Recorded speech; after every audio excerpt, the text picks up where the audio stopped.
And in retrospect, once one's made the images, I realize, again, I stress it hasn't changed anything. But there's a little bit of distance between myself and the action.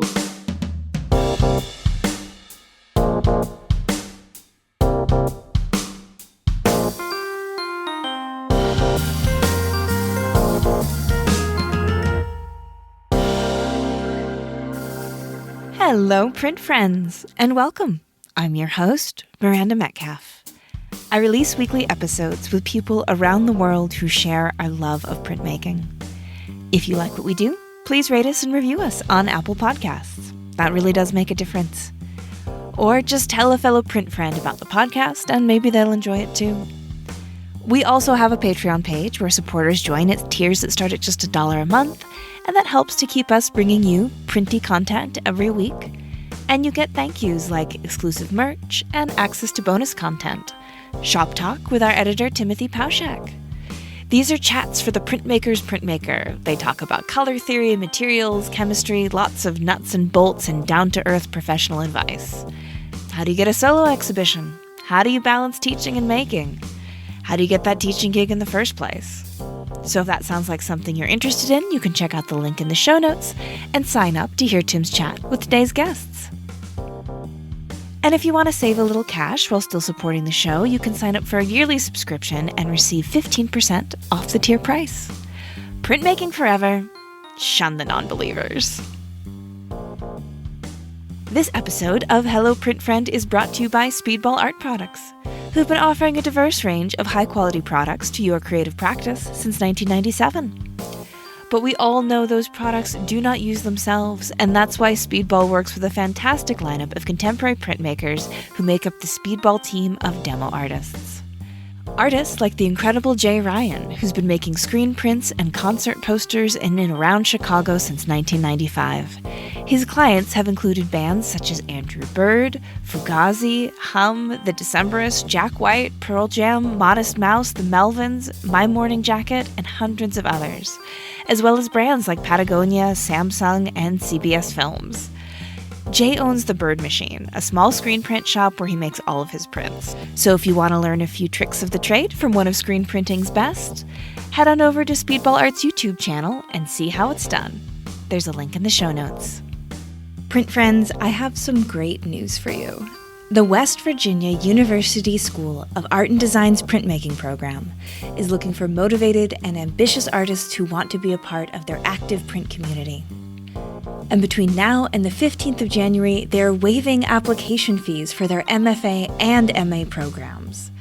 You might recognize the name West Virginia University from my chats with Bryn Parrott, Olivia Richardson of the Radical Intersectional Printmakers Guild, Stephanie Alanese, and Martin Mazzora, all who studied in the printmaking program there.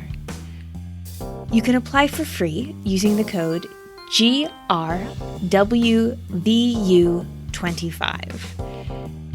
Assistantships and waiver hours are also available to incoming students. You can learn more at artanddesign.wvu.edu or check out their printmaking professor, Joseph Lupo, on Instagram at Lupo_Joseph. If you didn't get your pen and paper or your notes app open in time, do not worry, all of these details are in the show notes. My guest this week is Diane Victor, and print friends, this is a wonderful episode with which to close our third season. Diane speaks incredibly thoughtfully and insightfully about her work and the process of printmaking. We'll talk about her life growing up in South Africa and being a student artist activist in the years leading up to the legal repeal of apartheid, finding ways to get art into non-art spaces, the cathartic nature of printmaking, and the healing power of companion animals. So without further ado, sit back, relax, and prepare to see signs in the smoke with Diane Victor. Hi, Diane. How's it going? Hi, Miranda. Greetings. Greetings. Good to speak to you. You too. I am really excited that we have gotten a chance to connect. We have been in several different countries while trying to coordinate, and South Africa and Thailand, and now you're in France and I'm back in the States. But across space and time and pandemics, we've managed to connect. So I'm really looking forward to chatting with you today. All things happen in the end. You just need eventually the right time and it syncs up, and here we are. Good. I love it. So I'd like to start out by inviting you to introduce yourself in the way that I invite all the guests to introduce themselves, by just saying who you are and where you are and what you do. Okay, I'm an artist who works in print and in drawing, in the drawn line, in mark making, I suppose. And I'm a teacher who works at a couple of different institutions. I tend to be a bit of a migrant teacher. I teach printmaking and drawing at a couple of institutions in South Africa, and work on my own. And at the moment, I'm at a studio called Le Grand Village, which is in a very small town, Le Grand Village, close to Limoges and Angoulême, in the center of France. It's a lithography studio run by Francis van der Riet, and I came over here at the end of our teaching year just to come and work on some stones. I come and do litho over here at the studio, and to work on a book project that we're doing here. Oh. So that's where I'm at, and that's what I do. Wonderful. And then where did you grow up, and what role did art play in that part of your life? Okay, so I'm very much a South African. I grew up in a small town close to Johannesburg, between Johannesburg and Pretoria being the capital, and Joburg, our main economic center. I grew up in a little village called Halfway House, which is not, and I realize this in the new American companies, when you say halfway house, they look at you and raise one eyebrow and say, we're sorry to hear that. I'm surprised. But a halfway house in South Africa was a point between two cities where you changed horses. It was a halfway changing point. So it's literally the midpoint between these two cities. So I grew up in a very rural area, and went to university at Witwatersrand, Wits University, in the mid to late 80s. I studied fine arts, and I came into the art world pretty much by chance. I didn't really know much of what I was going to do, and I got into studying art, and the end of the 80s was the height, but it certainly was a stressed point during the apartheid struggles. There was a state of emergency. There was a lot of running warfare on campus. It was a very edgy time to be a student, and to come from this sort of slightly rural environment and shift into an inner city that had all this energy and tension and so much potential for change, and this positive sense that art could make a difference, and that the things could be pushed into a better world. That was really, I think, the drive that pulled me into staying in the art world and also becoming a printmaker. My belief that printmaking was the medium of the people. You could make it images that could go out to the mass population, not necessarily only to a gallery. Yeah, and that's kind of my background, yes. Yeah. And so, your work is often categorized, if people are trying to do it in one sentence, as figurative images that address the darker or more difficult sides of South African history and South African contemporary socio-political issues. And okay.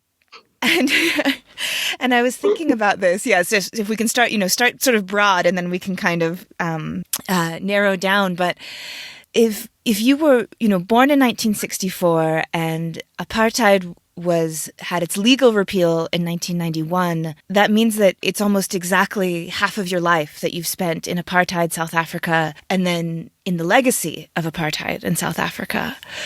And I'm wondering if maybe to kind of set the context for the work that you do, if you could speak to that experience, having your youth and your formative years in this one side, of the experience, and then your career, and up until now, on the other side of it. Certainly that would have had a very strong effect on the work that I make. And I mean, you grow up in the environment you are in. You have no alternative to set yourself against. That was just the space you grew up in. And for yourself, it was kind of your normality. It was only as one managed to escape from the systems of schooling, which was pretty repressive, and enter a university environment where the sense of not so much a sense of potential, but there was this sense of things were happening and things could be changed. So the imagery that infiltrates and affects my work has always been a reflection of the society. I could also say it could only be a reflection of the society I'm part of. I sometimes think of myself as being a kind of conduit, or a bit like a sponge. You absorb so much of the world around you, and then it kind of leaks out of you into prints or into drawings in some way. And it's your formative, it's what you grew up in. As I say, I can't speak of any other world except that was the world that was my reality. And this sudden feeling of potential, of things were falling, systems were coming down, in Europe as well, and in sort of the East Bloc, the world was changing, and there was such a sense of potential and change. And one had this perhaps idealistic belief that the cultural activity could make a difference, and that being critical and pushing and using images, figurative images, because again of their accessibility, that making images, documenting what you saw, recording things, making work was just kind of, it needed to be done, if that makes sense. Yeah, absolutely. It's very easy, well, not easy, but it's easier to say this in retrospect. At the time, one does not think these things through. You're just like all of us, you're in a world trying to stay alive and make a living and forge a career.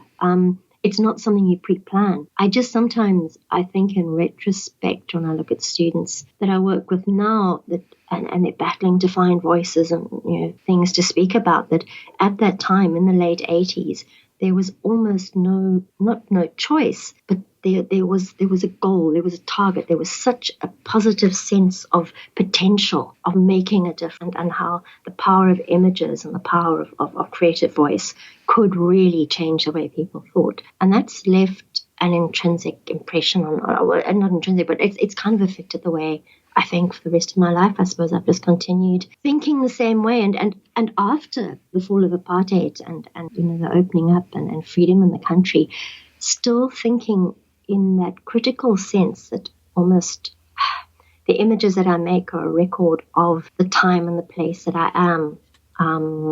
Didn't change. The system changed, and it was everything became so much more positive and better. But still my way of thinking critically and using that to inform my work just continued.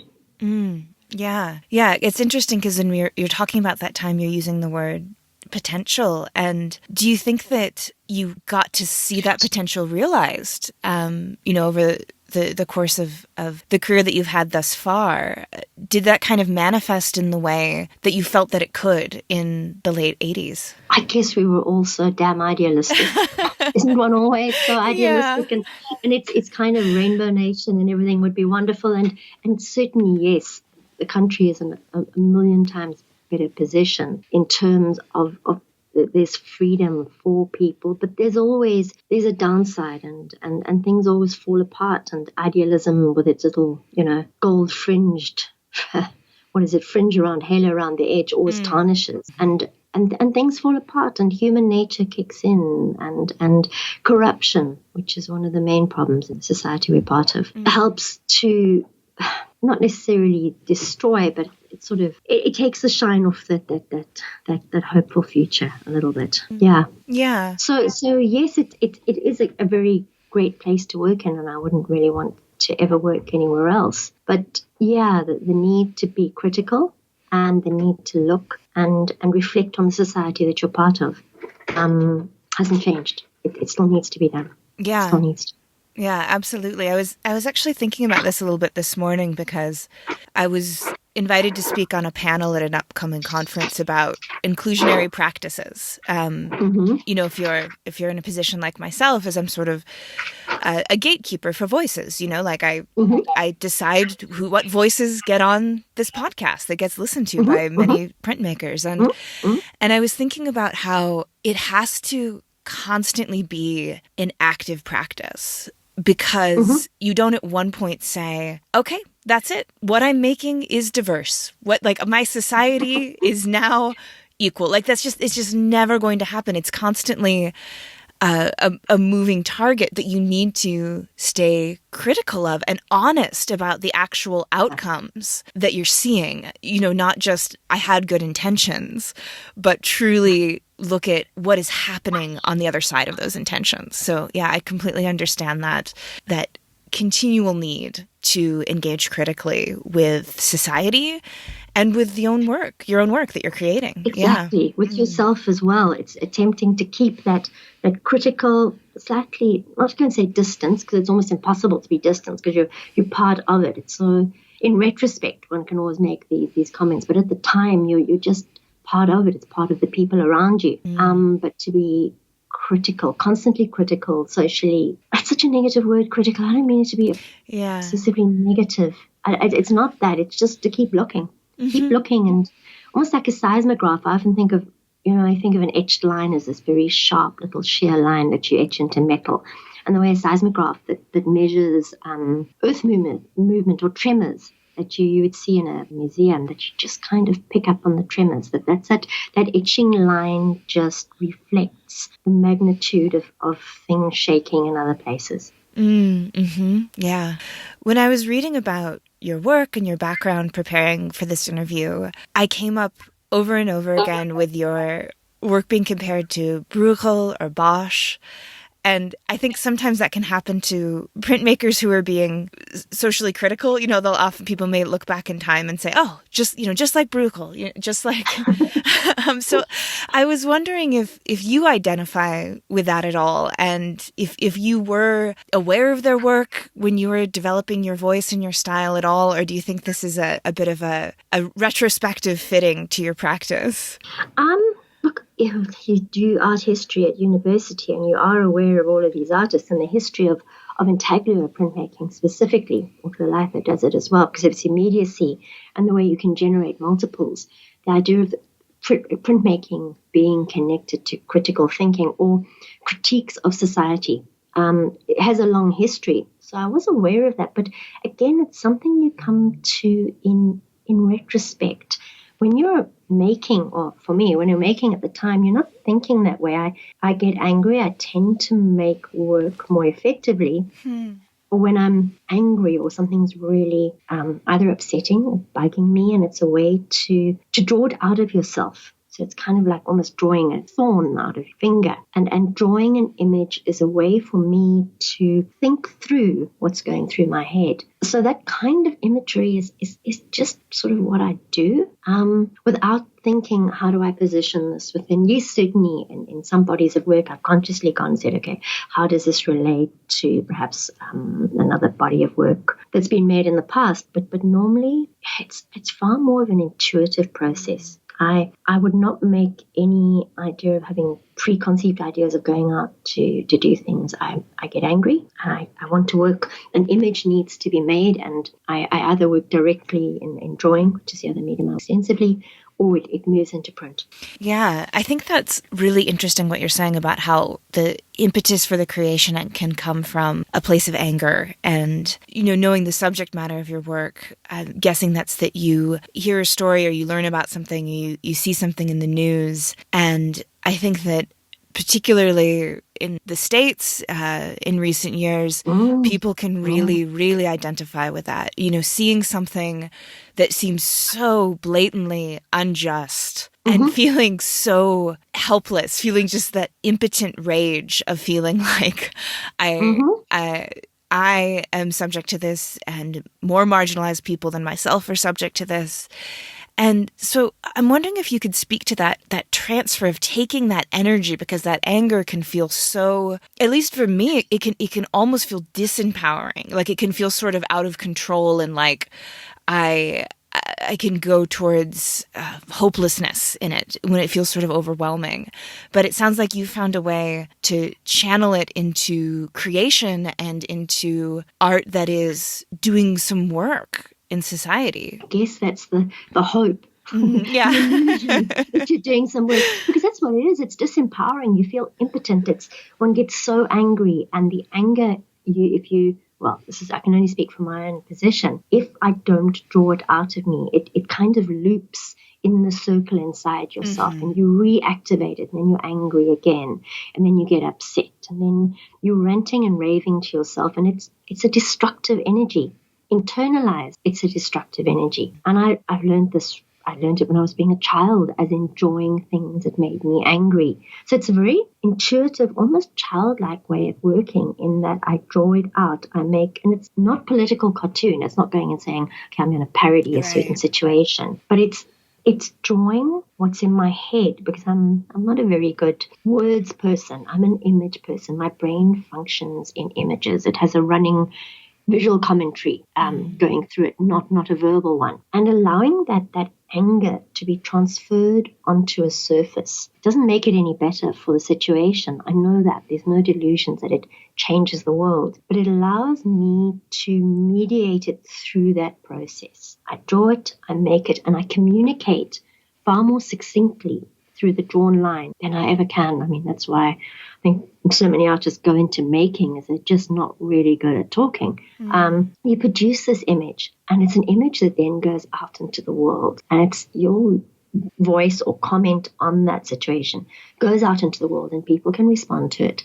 Either it triggers anger in them, which is not a problem, it's at least a response, but it's a way of vocalizing my own disquiet and thinking through things that anger me. And in retrospect, once one's made the images, I realize, again, I stress it hasn't changed anything. But there's a little bit of distance between myself and the action. You might be, and we do a lot of driving. I work between the two different cities, and I spend maybe a couple of hours a day in a car, moving between different jobs. And you'll have the news on, and some incident, and it'll be exactly the same in the States or in many countries around the world. Some incident comes up, and it's just, you get so angry. And I keep a small workbook next to me in the car.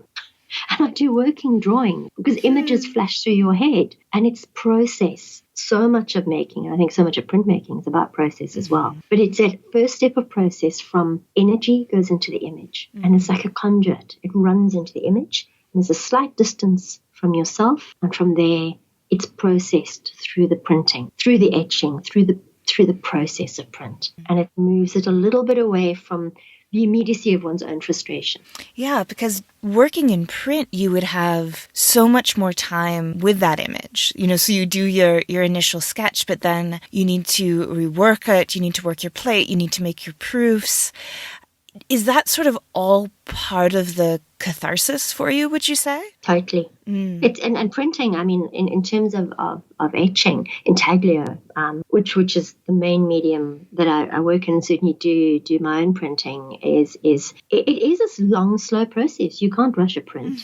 And is that you can't, and there's a great amount of pleasure that occurs in printing itself, physical pleasure of polishing, of wiping a plate. It's a mechanical routine that you go through. And people say, oh, we're going to the gym to go and do training. I think, I don't go to the gym, but if I'm going to go and print half an edition today, and it's 20 prints, it's the equivalent of going through a gym, but it's a very physical but also cathartic process of birthing these images from a plate, and they're there and they exist, and you step away and you put them to bed in the drying racks. And there they sleep, and you wake them up later, and they've kind of come out of you. Yeah. Yeah. Oh, that's so interesting. I've never thought about that connection of the physicality of printmaking with emotional catharsis. And I think that there's a lot of understanding now, really in the last decade, about how our bodies process trauma, and how even hearing news stories, our bodies don't understand that we're not really experiencing what we're hearing about. And so we can feel that trauma and then it will live in our body until we get a chance to process it through physical exercise or hysterical crying or something, and that you can actually use the physicality and the repetitive nature and the almost meditative nature of printmaking to help with that. That's fascinating. Exactly. Grinding a stone, grinding a litho stone, polishing a plate, even wiping a plate. It's actually incredibly gentle and quite a caressing process. It's a strange thing. There's definitely a link. Yeah. So you've taken on a project that you've called the Disasters of Peace, which if it's still in process, it's going to be the 20th year, I think.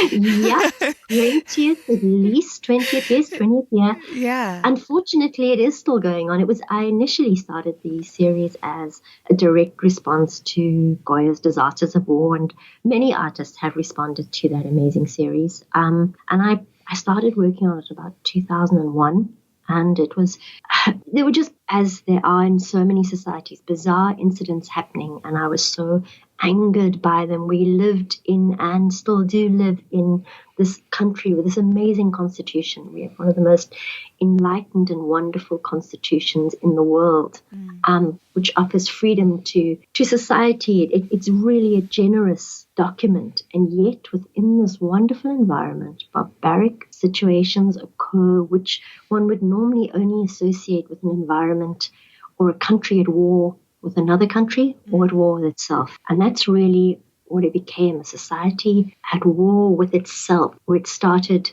almost like the destructive process of chewing your fingernails or some kind of damaged action against self. And I started off with the first 10 or 12 plates using similar format and also working in etching, producing images responding to specific incidents that you'd hear or read about in the newspaper, you'd hear on the radio, or people that I'd know, situations that had occurred to them or to myself, and just producing this document of the time. And unfortunately, and I do say that with much stress and unfortunately, it's just continued because it's my coping process. So it is to an extent perhaps a crutch that I'm inflicting on the world, because they need to look at. I do think of that sometimes. It's rather self-indulgent. I get rid of the cathartic things that I don't like, and then I multiply them and give them to people. But it's just continued. Because exactly the same thing, I mean, I'm sure many artists around the world are working with very similar subjects. It's just continued. Yeah. And we're now at about 42, 43 plates. I've got a lot of plates in process. I get back to them when there's time and I generate the working drawings. Yeah. And are each one in a direct response to a specific plate from the Disasters of War, or is it just sort of more of a general feeling and response? It wasn't a response to their specific plates. I literally took the idea lifted the idea of Goya working with an environment of conflict during the Franco-Spanish War and producing these images about the conflict that he was seeing. And with the idea that I live in a country at peace with itself, yet waging war on its own citizens. It's chewing itself up. And just started making images, again, without any. I'm really incredibly intuitive. I don't plan things. It's a very bad habit, and it gets me into. I wish I did plan things a lot better. I just tend to start stuff, and then it's like, oh, and we're still doing them. And so they just respond to individual incidents. Something crazy comes up, and you hear about a guy being tied to the back of a police van for punishment for driving on the wrong side of the road in his taxi, and then being dragged behind the police van, and then next thing he's dead, and it's a barbaric action that, again, it shouldn't be happening anywhere in the world, and yet it is, and therefore an image just kind of leaks out of me. Yeah. Yeah, and I think that from my perspective as someone who grew up in the States, and I was born in 1984, and so I have very early memories of the end of apartheid, and the news made around the world, and it was this incredible celebration. And then so in school, at least the history that I was taught was that the South African people worked very hard, and Nelson Mandela's incredible, and then it ended, and everyone lived happily ever after. Which is how all fairy stories work. And then the rainbow is shining. But in reality, I mean, it definitely was the most wonderful thing, and a huge, I'm going to say improvement, such a ridiculous word in this context, but yet within that, not everything changed. In fact, certain things changed, and on paper things changed, but societies don't change when you change the documents. And it takes so long for mindsets to shift. And again, when corruption and greed sets in, so much of the goodwill and good intentions leach away into other pockets, and a large percentage of our population are still in an equally disadvantaged position they were 20 or 30 years ago. Yeah. And that's the frustration. And it's the same, again, in so many societies. In the States, in everywhere, it's always these situations. It's just, There was so much hope. And there still is a very positive feeling in many ways. But if one does not continue to be critical and keep looking critically, you don't keep pushing. It slides. Yeah, and it reminds me, I think, just a little bit of the U.S. history, and of course, the Civil Rights Act, and that we suddenly got this sheet of paper that said, now no one can treat anyone badly based on the color of their skin. And then it's like, and the story certainly is not, and then no one ever did again. Like, it's, as you say, it's we can set the ideals down, and it's so important to have those legal documents and to have the express will of a nation saying that we are saying that these are our values. But of course, societies do not respond immediately. Not overnight. They drag their heels and they resist and they slip, and it's human nature. That's what it's not a specific African situation. It's just the country that I live in. And as I say, the work that I make could have been made in any number of country. It's the place I live and the place I work. Yeah. So something that I found when I was, again, researching you and your work and what had kind of already been written about it, which I do before I sit down with an interview, is I at one point had to admit to myself that I was doing a lot of reading about your work, but I wasn't looking at a lot of your images. And I think it's because they're hard. Like they're beautiful. Like, you're an incredible draftsperson. But I had this subconscious thing of they are disquieting to engage with. And so I realized, I think I kind of almost had this subconscious thing where I wasn't spending this time really looking into looking.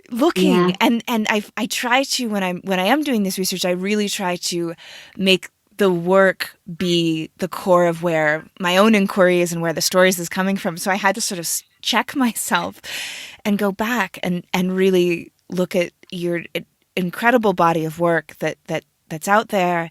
And it made me wonder if, dealing with difficult truths and difficult facts about the world and human nature, and doing so, with images that carry the emotional weight of those difficult truths. Have you found in your career a kind of resistance at all from people, from either gallerists or critics or teachers or mentors, to family? Yeah. I think on that level, definitely, I'm aware of it.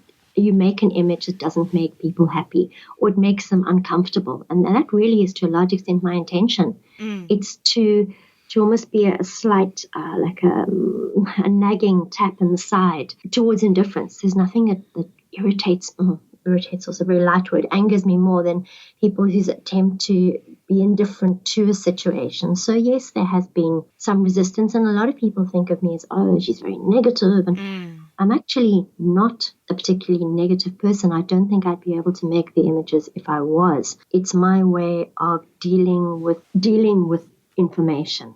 And there's a lot of, and this is again when one sometimes needs to look at imagery quite carefully, but it does also require knowledge of the context where I'm coming from. There's a lot of very dark humor in the work. In fact, there has to be. I suppose the term would be gallows humor. And it's not to make light of a situation, but it's that one survives. The sun also rises. One moves on. And it's something that if I don't make, the works gnaws a hole in me. It's like a corrosive process. And unfortunately, it's just what I impose onto people in the world. And if they do not like the work, they don't look at them, and that's fine. And I have very often run into people who come and challenge me on saying, but why are you making these images and what are you doing and that? And for me, it hopefully opens chance to have a conversation about something.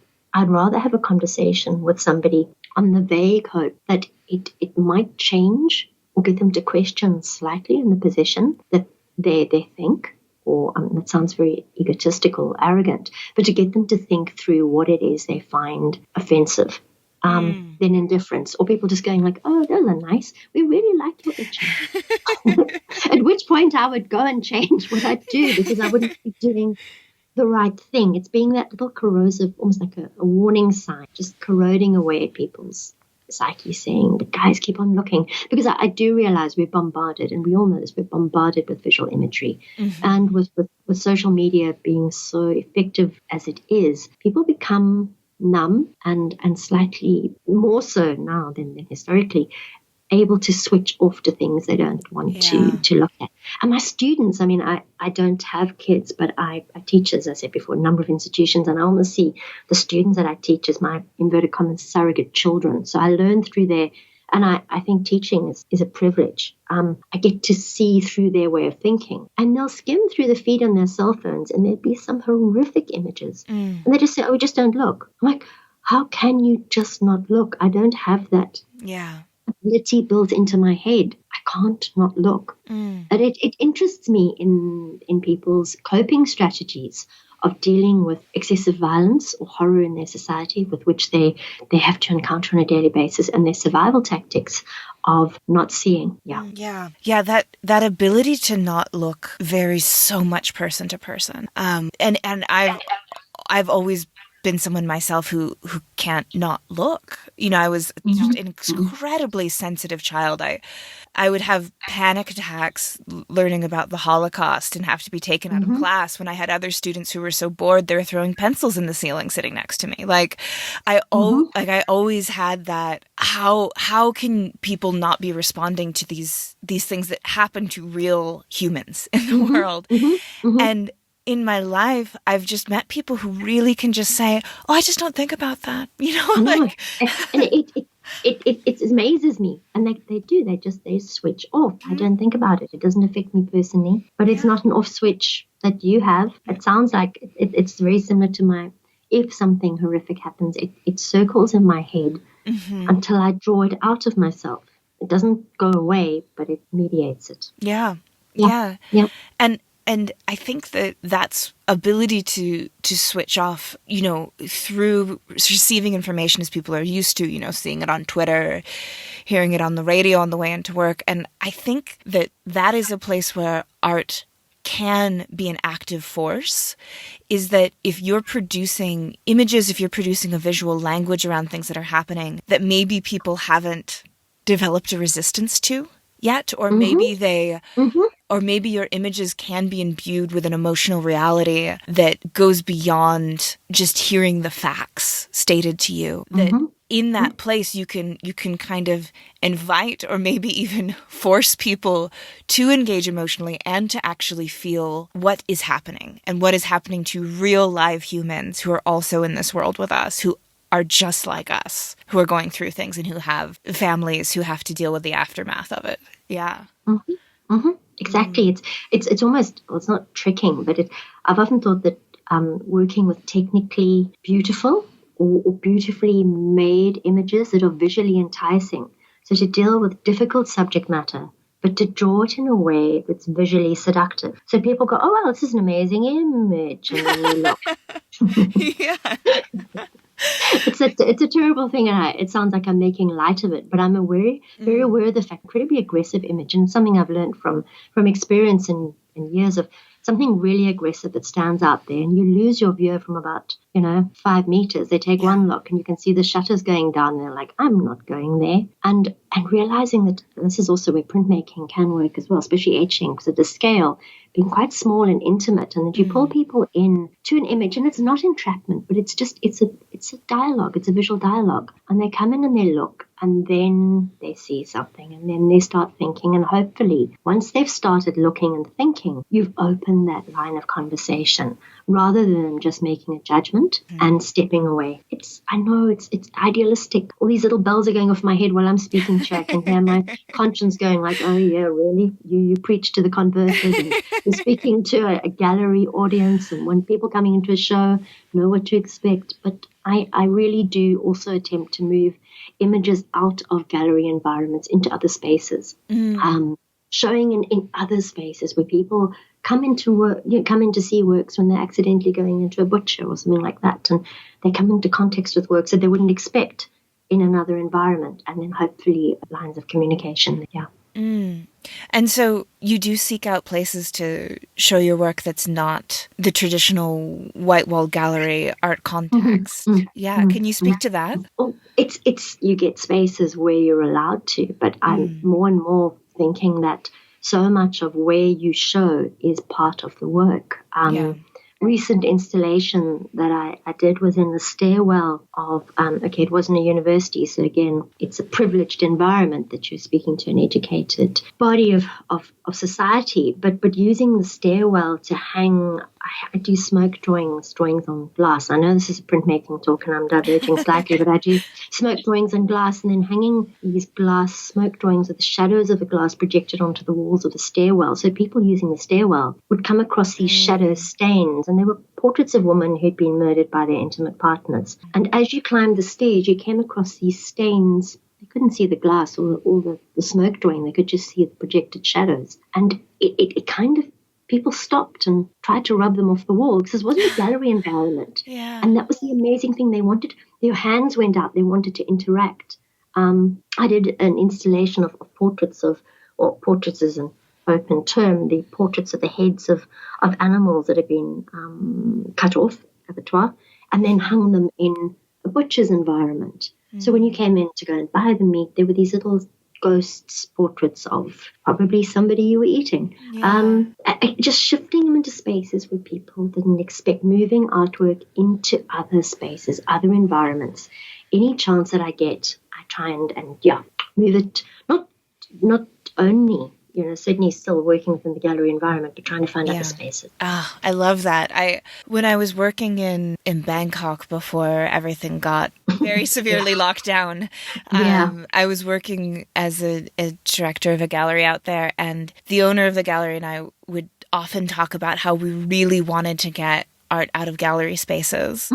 And it was so exciting. And particularly, I think in a place like Thailand where, there's not as kind of established culture of going to galleries that sort of many people do, and so really to bring art into unexpected places. And it's Thailand is a place that is deeply divided by social class. Many places are, but it's very, very visual in many parts of Southeast Asia. So and then everything got locked down, and and then I moved back home. So it never happened, but it is something that I really am excited whenever people talk about it. And it doesn't mean it can't happen in the future.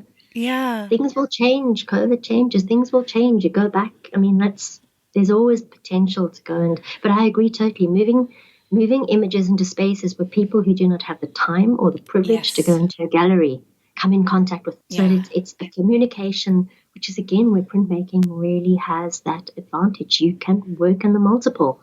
And if you're not printing on the best quality paper and you're printing on another format, and I know this again goes against where galleries like to pitch themselves, but you can put images out you just wallpaper them up on the walls. You can print them in other ways. Yes.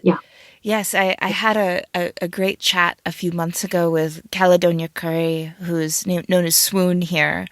Who's I think I'm not surprised that you know her work. I think that there's some similarities in motivation between your two practices. But, she started as a street artist.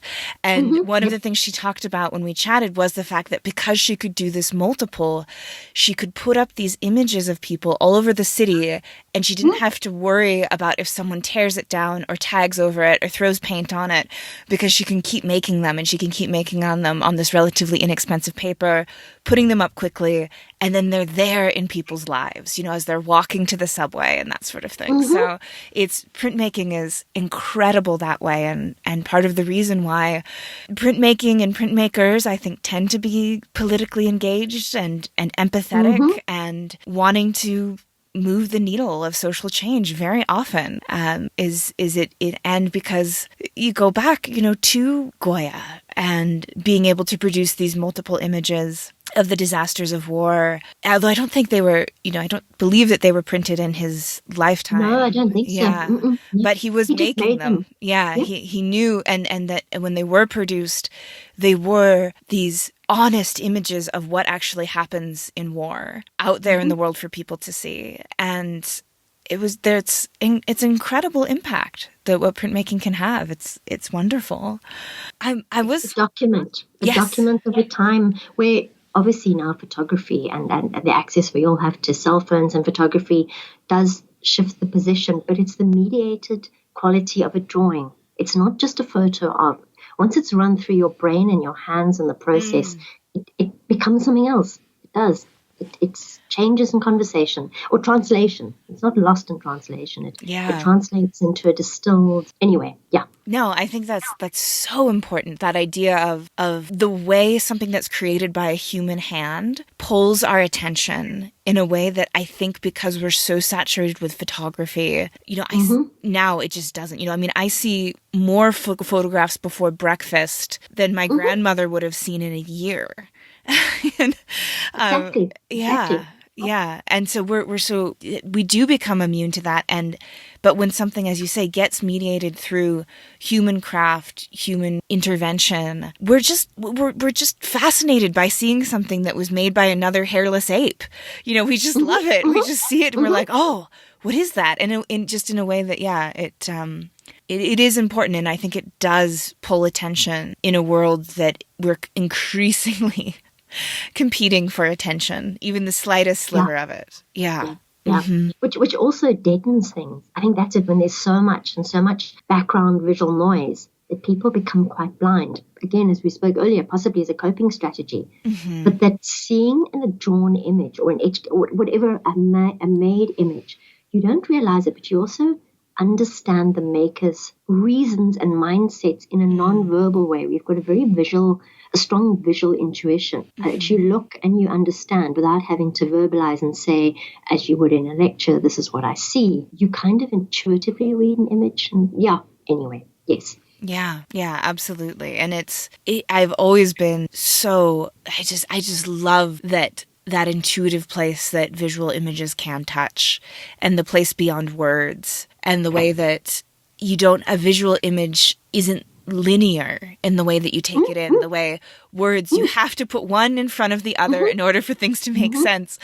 But you can get so much at once when an image is really doing its job, really communicating. You can see it, and you can see beauty and horror simultaneously in a way that you just can't with words. Yeah. You can't with words. And there's the limits of financial and education and privilege and language are gone.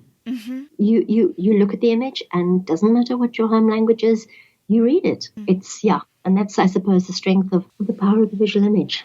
Yeah. And the man and the handmade and the man-made. I hate that gendered word. But yes. The maid. Yes, the maid. Yeah, absolutely. I am curious to circle back to the exact circumstance you're talking about, having images of beheaded animals in a butcher shop, because it's been my experience often that people who are butchers or who work in the meat industry, they're not usually keen to remind people of where their meat comes from. Yeah. So how did that come about, that you found a butcher shop that would put up that kind of work? Well, I suppose that there were drawings, and there were drawings in smoke. And smoke drawing is a very gentle process. You're just basically drawing.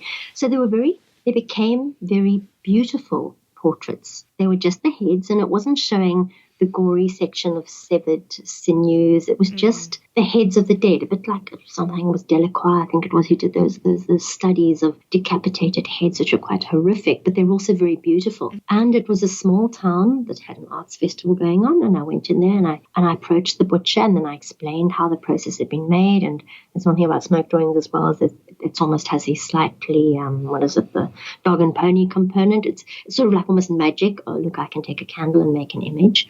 And they were quite intrigued. And the amazing thing was they were hung in this butcher store. And when clients, what's the right word for a butcher, came in, if there was some time, the butcher would explain the process and was wildly enthusiastic and excited about having these images in his space because they were ghostly.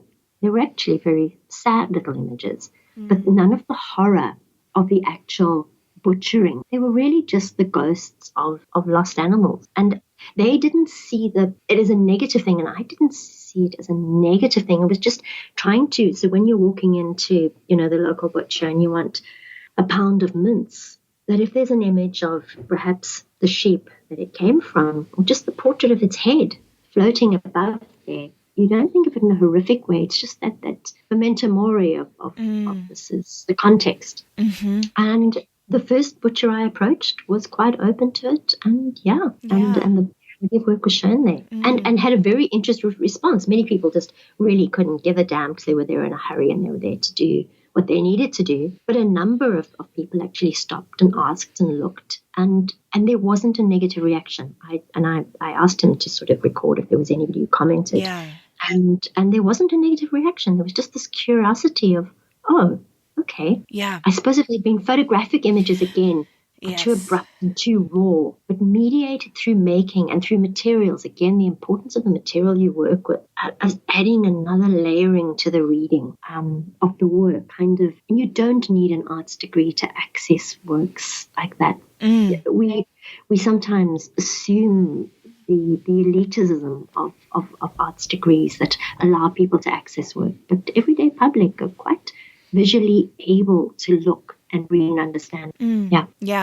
I some of my favorite conversations I've ever had about art, and I've worked in several commercial galleries now over the last 10 years, and so I do sometimes act as the first line, the first line that people encounter, because there are all kinds of social barriers to going into art galleries, thinking they're not for you, the 9 to 5 hours that they keep and this sort of thing. But it is free and open to the public. And so you do sometimes have people come in who haven't had any sort of formal training in reading visual images, and those can be such interesting conversations because it's the way people respond to work without all of that background can be really pure and really insightful and extremely interesting. And how does someone react to an image if they've never heard of Goya that's referencing Goya? And it's very fascinating, and so I love that idea, and real and important, actually almost more important, and I'm not in any way being negative towards the galleries, but towards your informed viewer who comes in, who knows the background and reinforces the value of the work. Again, preaching to the converted. But having somebody who comes in and honestly gives you a response and a question of, but why are you doing this? It's ugly. Why don't they have clothes on? It's very often a question I'll get. So why don't they have clothes on? And, it's great because it puts you in a position to think as well, and not to take for granted the liberties that the art world allows you, and think, okay, so I'm dealing with the real world as well, and I need to actually be more self-critical, and why am I making these images, and I'm not out to offend everybody. Yeah, so it's for me a really important thing as well, getting that real pushback. Yeah.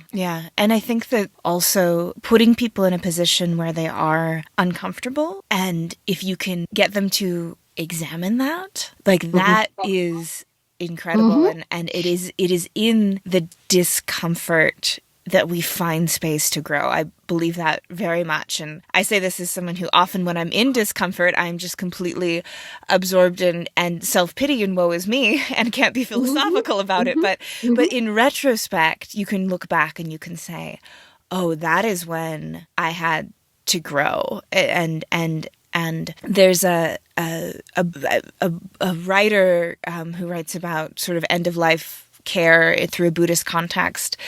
And he talks about, can you be curious about your pain? And I often try and think of that, that so rather than just this is happening to me and it's the worst thing that happened to anyone. And, this sort of very human thoughts of this narrative that comes from the ego, but to be like, wow, like I am having a really strong reaction to this image. Why? If you can move into that space of curiosity, I think it's incredibly powerful. And we need images in the world that make us uncomfortable to invite us to do that. Yeah. It's the role of the cultural worker. We need images, we need movies, we need dance, we need theatre, we need writing that does that pushes you to a point of disquiet beyond one's comfort zone. And then in that different space you go, oh, okay, am I forced to think about that? Yep.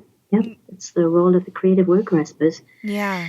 Yeah. Right word being worker, because that's what it is. It's just work, like collecting the waste. It is. It's just work. It's physical labor, and it's. I taught one semester of introductory art history during my graduate work, and that was always one of the really fun things to blow the kids' minds with, is when you tell them that, painters used to be thought of as cabinet makers. We now have this magical narrative about genius artists who, use their God-given talents to magically push society forward. But for a very, very, very long time, if you worked with your hands, you were a worker, you were a laborer, you were a craftsperson. And it didn't matter if that was making armor or cabinets or butchering a hog or making an etching. Yeah. Yep. You're a craftsperson. You used your craft. And then it became a dirty word. Well, not a dirty word, but it became a problematic word. And in the art world, And it moves into different places now, but still you make with your hands, you make with your eyes. You're a visual communicator, a worker. Yeah. Not what every artist would like to agree with and would perhaps contest and argue, but it's my certain belief that it is. Yeah. Definitely. I did have a question that I feel like maybe you've already addressed, but I would maybe like to hear you speak to it a little bit more, which has to do with when you're working in the darker side of human experience. How do you kind of take care of your own mental health? And I ask this, and I say that you may have already addressed it, and that it sounds like creating the images is a part of taking care of your mental health. But you are still spending a lot of your life in the weeds of that darkness. And I do think that it's so important for artists to be able to make those images, but also keep up their strength so they can continue to do it. And maybe if you can just kind of speak to how it affects you, or if you have practices around it that help keep you going so you can continue to make the good work that you make. I suppose by making it, and we did discuss it, by making it, it is my way of dealing with these things, because they're there the whole time. But if I don't make, that's when they really become problematic for me, because they kind of corrode a hole, or not a hole, but they kind of rot inside you. It sounds very bizarre to say that, but they need out. But the things that I do, and I'm somebody who really enjoys physical outdoor activities, going hiking, going riding. I used to be a more serious runner. I still run. I need to do physical things. I'm somebody who's very aware of the fact that my physical body needs to go and do something where it's active and working. Going for a ride, and it's a privilege or a luxury of owning a horse, going for a ride and being immediate with an animal.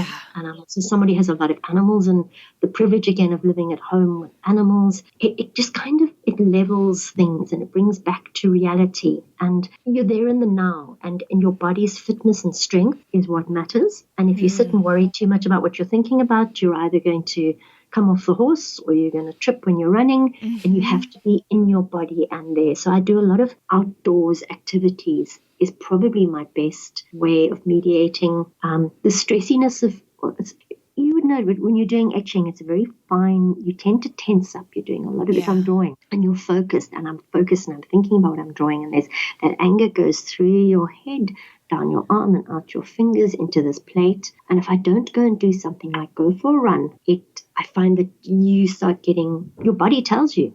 It's an animal that tells you, I'm not happy. There's too much things that you mentioned earlier. I agree totally.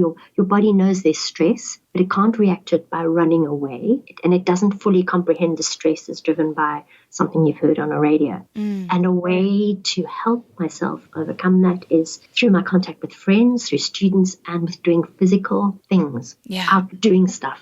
Working. And I completely connect with what you're saying about that healing power of animals and how they are present and they know when you're not present. And they keep you honest in that. And I really, really adore that. And I very much believe in that having other animals help us connect with our presence and our animalness. And I think that's a wonderful point to sort of wrap up our conversation on. And the importance of animals, companion animals, and the fact that you never have to think through the alternative motives. They are there and they do what they do, and they're totally honest to why they're doing it. Absolutely. I had an incredible conversation once with a woman who runs a funeral home for animals. Oh, wow. And she said that she basically, ends up also, of course, being therapist a lot of the time too, because people come in with their grief.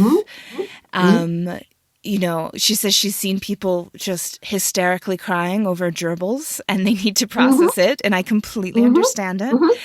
And she said one thing that she's found is really helpful for people is that they'll come in, and a lot of times, especially with dogs or cats, these real domesticated companions, they'll say that they have so much guilt because they're feeling worse than when their father died or when their mother died or when their aunt died. And one of the things she says is that, a dog never is not happy to see you. A dog never takes out their bad day on you. A dog never blames you for something that you haven't done. And she said it's okay. Holds a grudge. Exactly.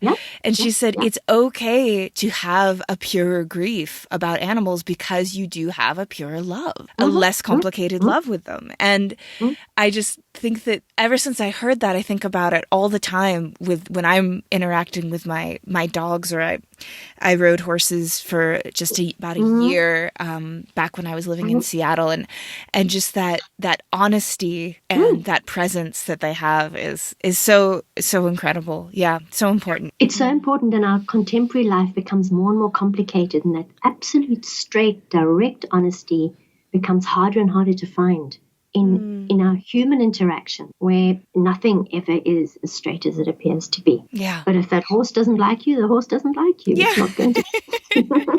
Especially with horses. They have opinions. Yeah. Yep, they do. They do. Good.